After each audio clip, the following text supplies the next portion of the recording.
प्यारे बच्चों, जय हिंद। बच्चों, class seventh, subject science, lesson second, nutrition in animals, part 2, digestion in human. मानव में पाचन तंत्र, मानव में पाचन अर्थात मानव अपने भोजन को हजम कैसे करता है। The digestive system in human consist of an alimentary canal and digestive glands which help in digestion. The digestive system in human, बच्चों जहाँ पर मैं पेंसिल रखता हूँ बच्चों, उसकी मीनिंग होती है मानव में पाचन तंत्र, एलिमेंट्री कैनाल आहार नाल, और पाचक ग्रंथि से कंसिस्ट बना है, जो पाचन में सहायता करता है। The alimentary canal is a long tube. आहार नाल एक लंबी ट्यूब है, बिगिनिंग एट द माउथ, जो मुंह से शुरू होती है। Where food is taken in, जहाँ से मुंह से आप भोजन लेते हैं। And ending with the anus, और अनस पर जाकर के समाप्त होती है। Where undigested food is expelled out, जहाँ पर अपच भोजन शरीर से बाहर निकाला जाता है, उसे अनस कहते हैं। The canal can be divided into various compartment. अर्थात आहार नाल को, कैनाल मीन्स आहार नाल को विभिन्न भागों में बांटा जा सकता है। पहला क्या है बच्चों? वोकल कैविटी, अर्थात मुंह को बच्चों हम वोकल कैविटी कहते हैं। Food pipe or oesophagus, food pipe भोजन नली, दोनों का मतलब एक ही होता है बच्चों।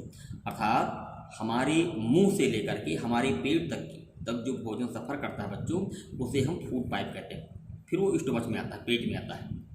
स्मॉल इंटेस्टाइन छोटी आंत, लार्ज इंटेस्टाइन बड़ी आंत। Ending in the rectum, rectum माने मलाशय। हमारी बड़ी आंत जो है मलाशय तक आती है, वहाँ पर ख़त्म हो जाता है बच्चों। मलाशय वो होता है जहाँ हमारे खाना हजम होने के बाद, पचने के बाद हमारी जो टॉयलेट है, जहाँ पर सब इकट्ठा होती है बाहर निकलने के लिए, उस जगह को बच्चों, उस स्थान को बच्चों हम रेक्टम कहते हैं। एंड अनस, अनस बच्चों शरीर का वह भाग है जहाँ से हमारा जो टॉयलेट है बाहर निकलता है। The anus it is not a very long path, या कोई लंबा रास्ता नहीं है। These part together from the alimentary canal, these part together from the alimentary canal, आहार नाल और ये सब साथ साथ होते हैं। The food component gradually get digested as food travel through the various compartment. The food component, भोजन के जो भाग हैं साधारणतया गेट डाइजेस्टेड, हजम हो जाते हैं। एज फूड ट्रेवल, जब भोजन यात्रा करता है। थ्रू द वेरियस कंपार्टमेंट, विभिन्न भागों से भोजन यात्रा करता हुआ आता है और वो हजम हो जाता है। कहाँ कहाँ से यात्रा करता है आपने ऊपर देख लिया। Digestive juice are secrete by the inner walls of the stomach and the smaller intestine, पेट और छोटी आंतों के द्वारा, पेट और छोटी आंतों के आंतें जो है कि जो अंदर का जो भाग है वो जो है डाइजेस्टिव जूस अर्थात पाचक रस का स्राव करती हैं। सिक्रेट माने स्राव होना, निकलना, अर्थात हमारा पेट और छोटी आंतें, इसकी जो दीवारें हैं, इसकी जो परतें हैं, उससे जो है बच्चों एक पाचक रस का स्राव होता है। इससे हमारा भोजन हजम होता है। And the various gland associated with the canal which as a salivary glands, the liver and the pancreas and the various gland, और बहुत सारी ग्रंथियां एसोसिएटेड, इससे संबंधित हैं। आहार नाल से बहुत सारी ग्रंथियां जुड़ी हुई हैं जो हमारे भोजन को पचाने में सहायता करती हैं। वो कौन कौन सी बच्चों हैं? सलेवरी ग्लैंड, मतलब लार ग्रंथि। जब आप भोजन करते हैं तो आपके भोजन लिबलिबा हो जाता है। इसका मतलब ये होता है उनमें लार मिलने के बाद ही वो भोजन लिबलिबा होता है, और वो एक प्रकार से पाचक रस है, हमारे भोजन को पचाने में सहायता करता है। लीवर, आप जानते हैं लीवर आपका भोजन पचाने का काम करता है।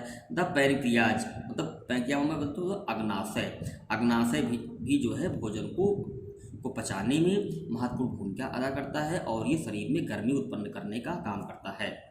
The digestive juice convert complex substances of food into simpler once.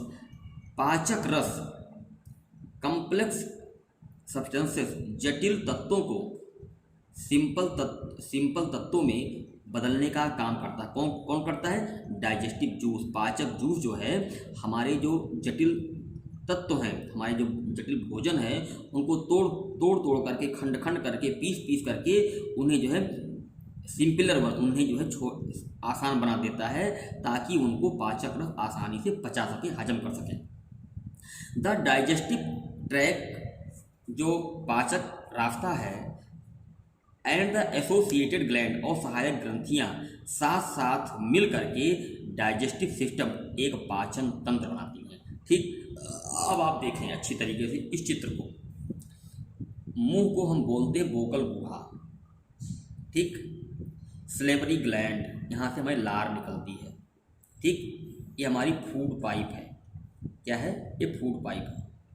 Food pipe से पहले हम भोजन को मुंह में लेते हैं, और मुख को ही बच्चों हम वोकल कैविटी कहते हैं, ठीक है, वोकल कैविटी कहते हैं। फिर ये सलेवरी ग्लैंड है, यहाँ से लार निकलती है, तभी हमारा भोजन लिबलिबा हो जाता है, ठीक। फिर यहाँ के बाद ये फूड पाइप से होता हुआ भोजन, देख रहे हैं हम, ये फूड पाइप है।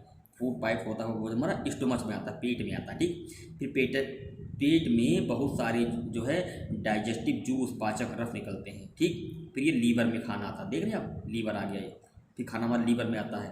फिर उसके बाद में देख लो ये पैंक्रियाज, अग्नाशय, यहाँ भोजन हमारा गर्म होता है, ठीक, गर्म होता है। और गर्म होने के बाद जो भी हमारे भोजन में कीड़े मकोड़े होते हैं, कुछ गंदगी होती है, जो कुछ भी होता है, वायरस होता है, वो यहाँ पर ख़त्म हो जाता है, समझ गए आप। फिर हमारा खाना पैंक्रियाज के बाद फिर स्मॉल इंटेस्टाइन, छोटी आंतों में देख लो रस्सी तरह फैली हुई है, फिर स्मॉल इंटेस्टाइन में आता है, फिर लार्ज में आता है, फिर रेक्टम में आता है, यही हमारा मलाशय है। फिर ये अन्न से शरीर से बाहर निकल जाता है। इसे अच्छी तरीके बच्चों, इसकी हिंदी जो है अंग्रेजी की 3-4 बार आप पढ़ लीजिएगा, समझ में आपको जरूर आएगा, और पिछला आप रिवीजन भी करते रहिएगा। जय हिंद।